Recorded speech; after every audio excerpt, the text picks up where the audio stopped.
I grew up right here in Long Beach, California. I am a product of this city. My parents met here in the late 80s, got married in 1992, and then had me, their firstborn, in 1995. My entire kindergarten to 12th grade education was spent at Long Beach Unified Schools. I graduated from Millikan High School, just like my mother and my grandfather, and immediately after I graduated, I enrolled at Long Beach City College. After just a short time at LVCC, I became a tour guide, and within a semester, I was the lead tour guide out of all the different ambassadors on campus. This lead position required that I host events on campus, that I plan new student orientations, and that I also filmed advertisements for the school. Because of the position I maintained at LVCC, I am a firm believer in others' success. After 3 successful years at LVCC, I transferred to California State University, Long Beach. And after 2 years at CSULB, I received my Bachelor of Arts in English Education with an emphasis in creative writing. Because Southern California represents so many backgrounds, it is essential as a future educator to build our curriculum around these backgrounds. Whether it's tutoring or being a tour guide, I have experience that makes me feel confident and prepared as a future educator.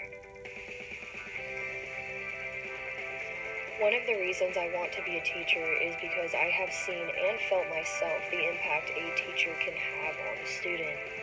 I believe Long Beach has played a role in how I identify with existential and reconstructionist philosophical orientations. Being raised in a diverse environment has shown me how others' heritage can really benefit a classroom, and the older I get, the more I am so grateful for something like diversity that I didn't realize I was lucky to be submersed in all along.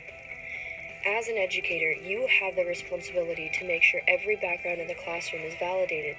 Not only do I resonate with this obligation to validate and empower every ethnicity in my classroom, but I feel lucky to have the opportunity to do so.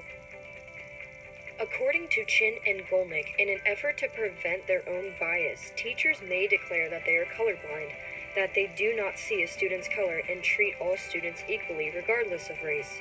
The problem is that colorblindness helps maintain white privilege because it does not recognize the existence of racial inequality. Instead of shying away from the racial inequalities that are in fact in place in our society today, I hope that the ethnic communities to which students belong provide real-life examples that I can draw on in my lessons. In an English classroom, there is more freedom to develop cultural competence and connect to students. However, it seems that many English classrooms fail to incorporate diverse content into their curriculum. If students read a text they can relate to, they are more likely to share their ideas, feel supported, and be motivated to perform well.